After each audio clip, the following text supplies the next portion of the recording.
computador está basado en millones y millones de circuitos electrónicos. Cuando hablo de circuitos, hablo de circuitos integrados que además contienen adentro una alta complejidad electrónica. Nosotros no lo llegamos a ver en la arquitectura de computadores 1, pero generalmente dentro de nuestros microprocesadores estamos trabajando con el orden de más de 50 a 100 millones de transistores adentro, ¿bien? Y si se acuerdan del transistor, nosotros usábamos el transistor como una llave. Le poníamos, lo agitábamos con 5 volts, hablando siempre de la tecnología TTL, nosotros lo hacíamos trabajar como si fuese una llave en 1. Si le poníamos 0 volts, trabajaba con 0. Entonces nosotros podíamos ir alternando la llave, abierta o cerrada, 1 o 0, ¿bien? Y con eso nosotros podíamos trabajar y almacenar información. Obviamente un transistor no almacena información, sin conjunto de transistores puedes llegar a formar un registro tipo D, que es una memoria de un bit. Eso como primer lado, nosotros tenemos que todos nuestros computadores, para poder trabajar, van a tener que respetar una arquitectura básica de control.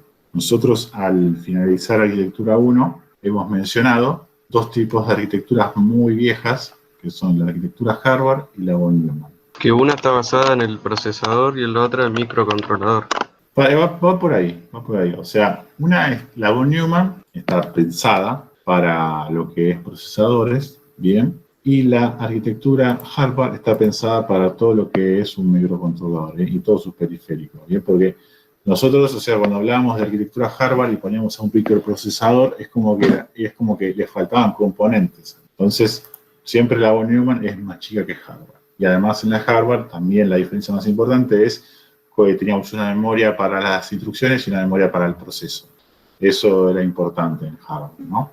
Aparte la de Harvard era mucho más rápida por eso, ¿no? Pero a su vez también más cara, más costosa, tenía entendido. Claro, además la Harvard incluye periféricos. Más allá de eso, incluye un montón de cosas que hoy no tiene la von Neumann. Obviamente estamos hablando, hoy no existe más una arquitectura para contar, para charlar un poco y listo. Por más de que los microcontroladores hoy digan, bueno, son Harvard, en realidad son derivados. Pero bueno, nosotros vamos siempre a trabajar en las arquitecturas de computadores que van a estar siempre una muy parecida a la otra. Siempre va a ser una, viste que yo les mencioné hace un ratito la Nehalem y la Skylake. Bueno, y son parecidas, o sea, es como que se agregan conceptos y obviamente siempre que hablamos de arquitectura de computadores, ¿qué se termina haciendo? Es como si nosotros habláramos de un auto, donde en vez de tener un motor, le ponemos dos motores. Y ¿qué más le ponemos? Otro motor arriba. Pero en un momento, por más que le pongamos 50 motores, el auto no se va a mover más rápido. Y eso es algo que tenemos que tener en claro, porque cuando nosotros empezamos a meter más procesadores dentro del auto, nosotros hacemos cada vez más compleja la arquitectura. Tenemos que saber trabajar con multiprocesadores, tenemos que hacer que nuestro sistema, nuestro software pueda distribuirse en toda esa cantidad de núcleos y ser eficiente al mismo tiempo. Porque, ¿qué pasa? Yo tengo un solo núcleo y es como el viejo chiste de los Simpsons, entra cuchillos, salen las tripas. O sea, hago una instrucción y que termino la instrucción, ¿qué hago? Siguiente instrucción. Capto la siguiente instrucción, ejecuto. Capto la siguiente instrucción, ejecuto. Capto la siguiente instrucción, ejecuto. ¿Bien? Es una atrás de la otra. Pero en cambio, si yo tengo múltiples núcleos, yo tengo que ir distribuyendo y tengo que ir aclarando a qué núcleo lo voy cargando con qué proceso. ¿Bien? Y eso es lo desafiante a la hora de armar arquitecturas con multiprocesadores. ¿Bien? Y eso es lo que nosotros vamos a ver en el final de la materia, no te digo muy por arriba, pero sí lo vamos a ver pensado con el tema de las instrucciones. Más que nada vamos a enfocarnos del lado de instrucciones, cómo se disparan dentro de una arquitectura multinúcleo. Entonces, hablando del funcionamiento básico de un computador, nosotros tendríamos 4 tareas básicas, ¿bien? Que son el procesamiento de la información, el almacenamiento de la misma, la transferencia de la misma y el control, ¿bien? Y nosotros eso lo tenemos acá graficado, para que les haga un poquito de zoom acá, bien, que si se fijan, nosotros podríamos decir, bueno, este es el sistema de transferencia de datos, que es con el entorno operativo, ¿no? El entorno operativo que podríamos tener nosotros, ¿sí? Podríamos tener un teclado, un mouse, una pantalla, una impresora, un router, ¿bien? El sistema de transferencia de datos, ¿qué sería, chicos, para ustedes? Un bus, ¿bien? Podría ser, obviamente es un bus, pero bueno, puede ser un SATA, puede ser un cable, puede ser una comunicación serial, RC232, RC485, paralelo, que bueno, paralelo nadie usa, me parece yo, ¿no? O sea, yo siento que paralelo, ¿quién sabe lo de paralelo? NBN, serie. Hay series muy utilizado, chicos, ¿eh? RS485 es muy, bueno, serie en realidad es RS232, pero el que es muy utilizado es 485. RS232 es punto a punto, pero 485 es multipunto, es un serie multipunto que se utiliza mucho para las redes de control industrial, ¿bien? Y se utiliza mucho porque es bastante inmune al ruido en el tipo de bases que se utilizan en el entorno industrial, ¿bien? O sea, por ejemplo, Modbus, Profibus, Modbus RTU, DeviceNet, son varias bases de campo que son bastante exitosos porque son bastante inmunes al ruido, pero se siguen utilizando. Además, tengo problemas a veces porque tenemos que comprar un servidor para poner una sala de control y el servidor tiene que tener una entrada RS485. Hay que conseguirla. No todas te vienen ya con el puertito. Tenés que comprarte el rack específico para poder enchufarlo, para ponerlo. O podemos hacer la que usamos todos, ¿no? El dongle USB y chao, ¿no? Todo se transforma en USB. Entonces, y los recursos de almacenamiento de datos, ¿qué podrían ser, chicos? Que son cosas que ya hemos visto en el directorio de computadoras 1. ¿Dónde se almacenan los datos? ¿Dónde almacenamos los datos, chicos? Dale, vamos, Disco rígido. Eso ya es viejo, disco rígido. Muy bien, registros, memorias. Un disco rígido es verdad, puede ser ahora, hoy en día, yo creo que el disco rígido para mí está jubilado. Está pronto a jubilarse. El SSD, estado sólido, tal cual. Sí, un disquete, un clásico, el disquete. Un pendrive también. Memoria, bueno, memoria caché, bueno, incluye las memorias, pero bueno, nosotros, 3 1/4, tomá. Eso ya determina la edad de los alumnos, ¿viste? Si ya viviste el disquete, viviste muchas cosas.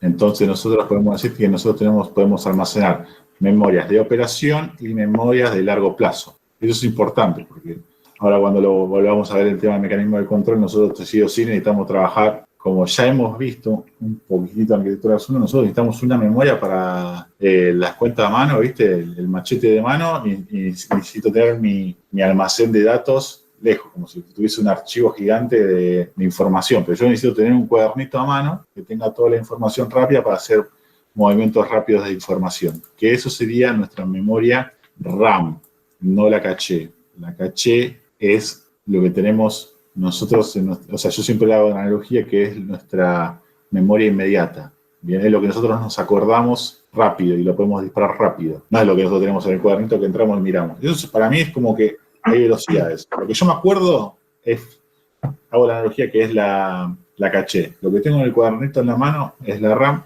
y lo que tengo almacenado en mis cajas con documentos es lo que yo guardo en estado sólido, en la nube o en una memoria SSD o pendrive, ¿no? Y bueno, después tenemos el recurso de procesamiento de datos, que bueno, acá claramente está todo lo que es el procesador, la CPU y todo lo que hace el procesamiento de la información, las cuentas matemáticas, etc.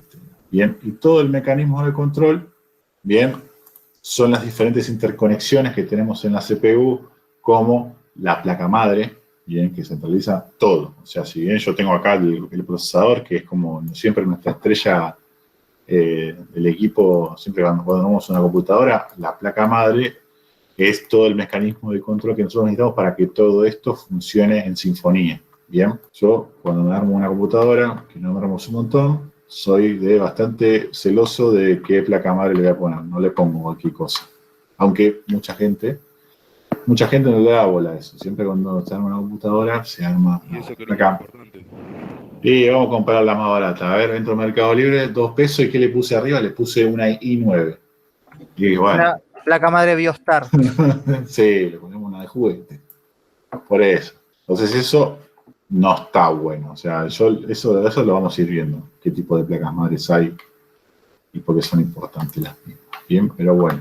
Entonces, ¿Ves? Esto es más o menos lo que yo les decía, que bueno, tenemos los datos al vuelo, que intentar almacenarlos, bien, que nosotros tenemos las cuentas rápidas que tenemos en la cabeza, nosotros es como que son los datos al vuelo, nosotros tenemos que almacenarlos. ¿Por qué? Porque si yo estoy almacenando en una variable la cuenta anterior y yo quiero hacer la cuenta clásica que hacen nuestras calculadoras de Casio, Fuego que tenemos encima, bueno, haceme uno más ANS, que es el resultado anterior, y bueno, ya dato no lo almacené, le voy a sumar un registro con 0. Entonces siempre es importante tener un lugar donde almacenar los datos, como veníamos diciendo, y esto, bueno, ya lo hemos mencionado en la filmina anterior. Simplemente que, como les mencionaba, la filmina está armada para cuando nosotros no podamos dar la clase. Bien, tenemos que sí o sí darles el contenido en papel y bueno, era la guerra de PDFs. Nosotros mandábamos PDFs y ustedes mandaban PDF.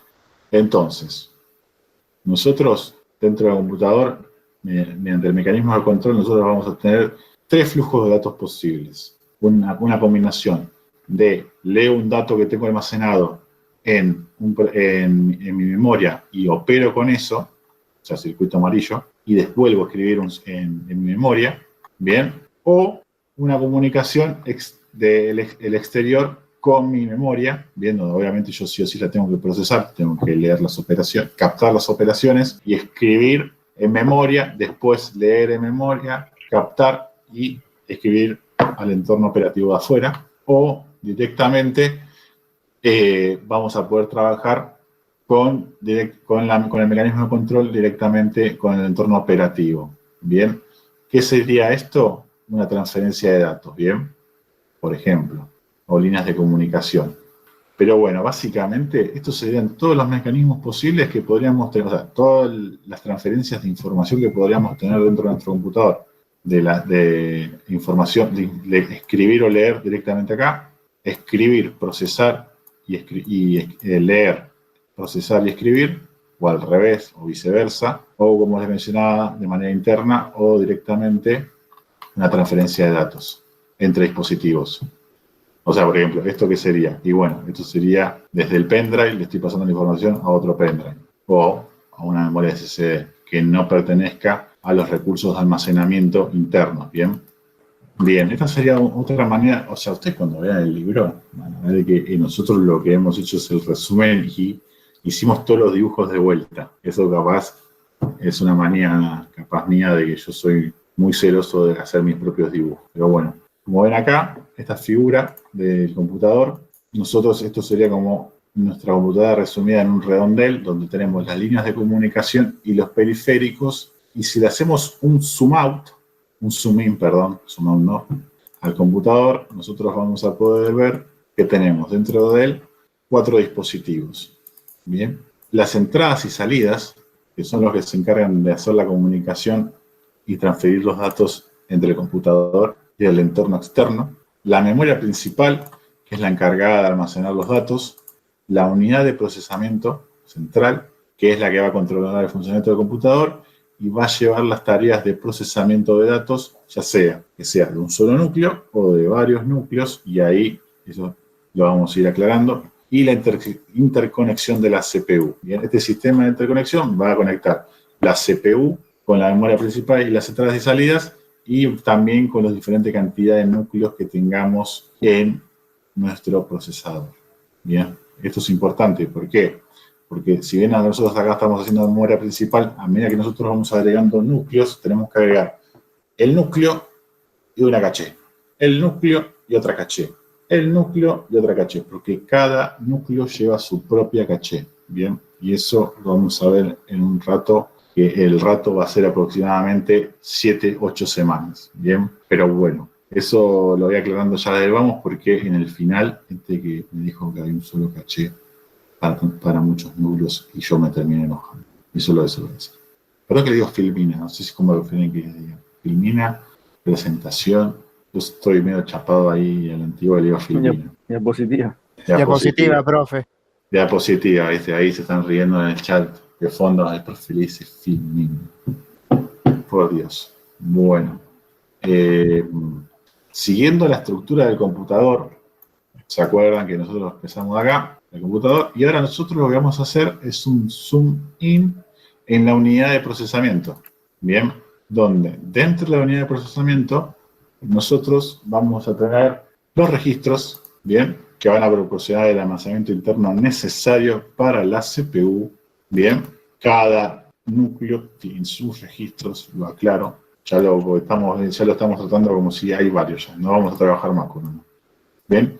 Y tenemos la unidad aritmética lógica, ¿bien? La unidad aritmética lógica lleva a cabo las funciones de procesamiento de datos del computador y se encarga de hacer toda la aritmética que nosotros tenemos requerido, todo lo que los cálculos matemáticos hace la ALU, ¿bien?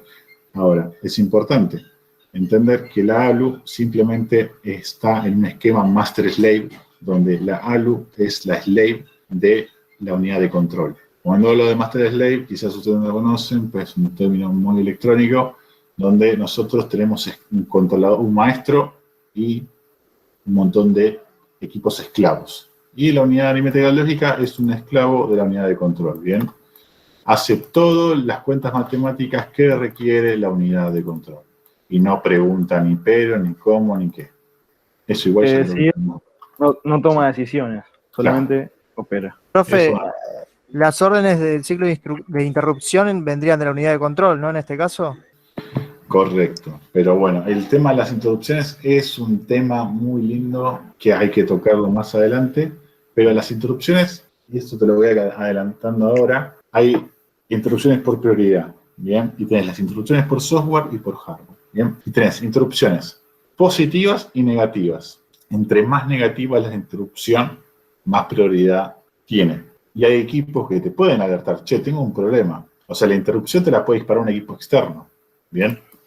Vos, lo que pasa es que, por ejemplo, vos de la unidad de control le decís al módulo de entradas y salidas, ok, entrada número 8, vos sos mi entrada especial que se dedica a detectar si, por ejemplo, yo pasa que ahí tengo el chip pensado en sistema de procesos porque, bueno, todo lo que es interrupciones es muy importante en la industria de procesos, ya que si vos tenés un sistema instrumentado de seguridad, imagínate que si a vos el sensor que te dice que el reactor está por explotar, si no entra por interrupción ese sensor, estamos en el horno, ¿bien? Entonces, lo que sucede es que se configura la entrada y salida como una receptora de interrupción. Entonces, si a esa entrada y salida se le excita, te va a disparar una interrupción de hardware, ¿bien? Un ejemplo más simple sería, por ejemplo, qué sé yo, una impresora, cuando tiene un problema que se la manda a la computadora. Y la para simplificarlo un poquito y no matarlo, por eso. No, está bien, es que la interrupción de impresiones generalmente es para pasar la información, o sea, no más que eso. Pero sí, podría decirle, bueno, sí, el mensajito, me estoy muriendo, y listo, notificado.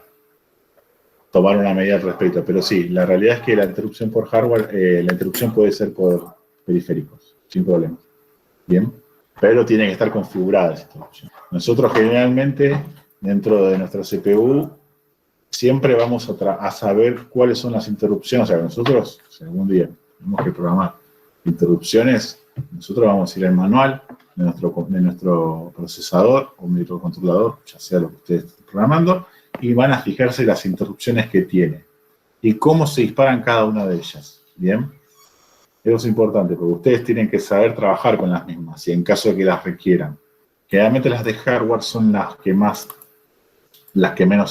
menos se tienen que configurar, porque es muy raro usar una interrupción por hardware en informática. Bien, yo quizás ahí peco porque no soy informático, pero bueno, ustedes me dirán, o Hernán me dirá, la realidad es que yo no le veo mucho sentido a una interrupción por hardware para un desarrollo. Por ejemplo, yo me puse a programar una aplicación para la computadora.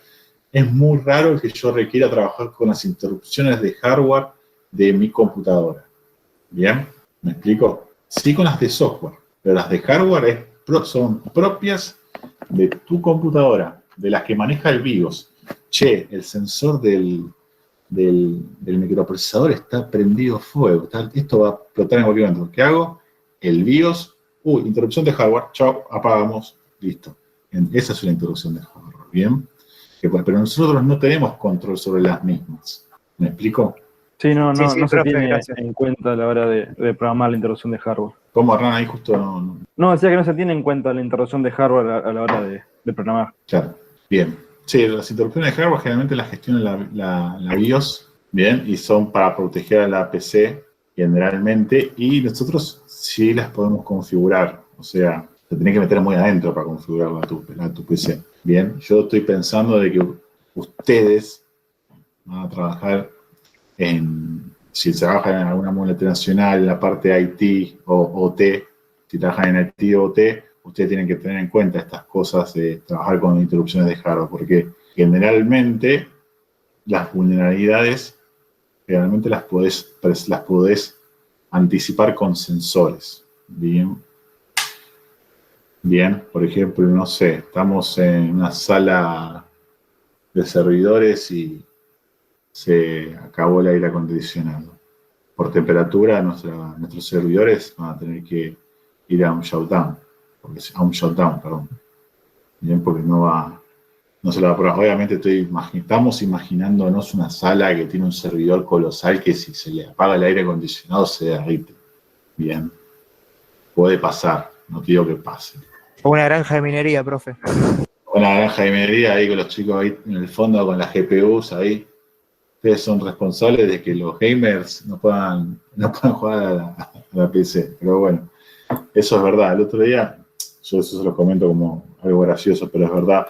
Todo lo que es el cálculo con GPUs está muy de moda para lo de minería, como habrá mencionado el alumno, y hace que los precios de todo el procesamiento de video aumente a valores irracionales.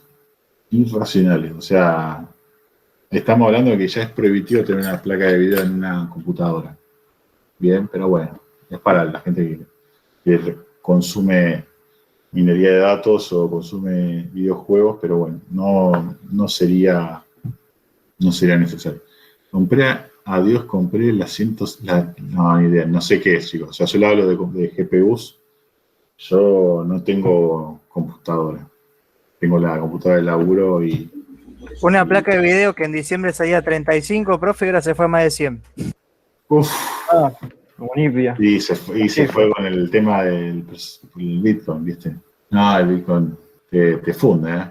Hay que bajar la timba. Es una timba, chicos. Si a ustedes les gusta, qué sé yo. Pero bueno, volvamos a ver nuestro, que es lo divertido. Por ahora. Entonces, hablamos del ABLU, hablamos de los registros y, bueno, obviamente de la unidad de control del funcionamiento de la CPU y de todo el computador. Y acá sería el mismo split. Esto está pensado para un solo núcleo. Se duplicaría por núcleo. Y bueno, esto sería la primera introducción a la materia. La verdad, chicos, es bastante cortita la primera parte. Bien. ¿Alguien quiere que charlemos un tema específico sobre esto? ¿Quiere que repasemos un tema? En realidad también aclararles que todos estos temas que se mencionaron después también se entran en detalle. Por ejemplo, entradas y salidas, la ALU, memoria. Sí, tal cual. Como dice Hernán, todo esto nosotros lo vamos a ver en profundidad durante la cursada. Esto es más general de entender la estructura y un funcionamiento a alto nivel y qué es cada cosa, cada componente, cada ámbito que hayamos visto. Y después sí se profundiza y se habla todo bien de la ALU, de memoria, de unidad de control, del tema que... Sí. Eso es importante lo que dice Hernán, porque todo lo que estamos viendo acá en esta primera clase, que es un flujo de datos entre partes del computador, voy a decir controlador, estoy acostumbrado a decir controlador yo. Se respeta durante toda la materia. O sea, no existe muchas maneras de armar una arquitectura de computación. Es más, es la que estamos viendo con algunos agregados y nada más. O sea, no existe otra manera de trabajar en una arquitectura de computadores de cobre. ¿Bien? ¿Y por qué digo de cobre? Porque ustedes, como sabrán, ya en algunos años vamos a estar acostumbrados a trabajar con computadoras cuánticas, pero bueno, todavía no llegan. Y eso sí va a trabajar de otra manera. Bien, nosotros tenemos todos nuestros núcleos de silicio, todo lo que es la electrónica está hecha en silicio hoy en día, y nosotros tenemos pistas de cobre. Todo nuestro ancho de banda es la cantidad de electrones que se pueden mover por una pista de cobre. Que, electrones que se mueven por la pista de cobre, eso es tecnología aplicada. ¿Bien? Pero al fin y al cabo es lo que nosotros estamos moviendo. Y la velocidad de la información está limitada por eso. ¿Bien? Está limitada y fíjense que estamos hace más de 30 años con la velocidad límite de las CPUs clavadas alrededor de los 4,5. ¿Bien? Para uso comercial. Le queda poco a la ley y ya se acabó la ley, muchachos. O sea, me parece que hace varios años que ya se llegó al límite. O sea, ¿cuál es la gracia? Es que es lo que yo te mencionaba. Podemos empezar a meter un núcleo arriba de otro núcleo, arriba de otro núcleo, pero al fin y al cabo, eso que requiere de nuestra parte. Si queremos hacer tenemos que armar una buena arquitectura de núcleos paralelos y programar para eso. ¿Bien? Y hoy no está todo armado de esa manera. ¿Bien? Es como, fíjense, chicos, que nosotros hoy estamos en la era del x86 y seguimos corriendo aplicaciones de 32 bits, que nos hace mierda la memoria. O sea, seguimos con eso. O sea, hoy me llegó la notificación del Teams, del trabajo, que se actualizaba a 64 bits, después de 2 años que trabajaron todos en 32. Es que Profe, sí. perdón la ignorancia, ¿por qué las aplicaciones de 32 bits, digamos, bombardean o sobreexigen la memoria? Porque te consumen el doble de memoria, porque vos, una palabra en 64 bits lleva mucha más información que una palabra en 32 bits. ¿Bien? Es tan simple como eso. O sea, vos tenés que escribir un montón de palabras de 32 bits y capaz en poquitas menos de 64 lo haces lo mismo. Por eso te digo que ocupás mucha menos memoria. Es tan simple como eso, chicos. Listo, gracias. Además también el 64 bits, los Windows 64 bits, por ejemplo, envía la información, capaz en un solo envío, envía mucha más información y también, bueno, no sé, en mi experiencia personal yo lo notaba más rápido. Tal cual. Bueno, a mí me pasó, yo tengo una Mac personal y hace 1 año y medio me pasó que hicieron la actualización a MacOS Catalina y prohibía las aplicaciones de 32 bits, las prohibió todas y yo me di cuenta que tenía un montón de aplicaciones de 32 bits consumiendo el doble de memoria y desde que las dejé de usar me anda espectacular, es como que tiene una segunda juventud mi PC ahora.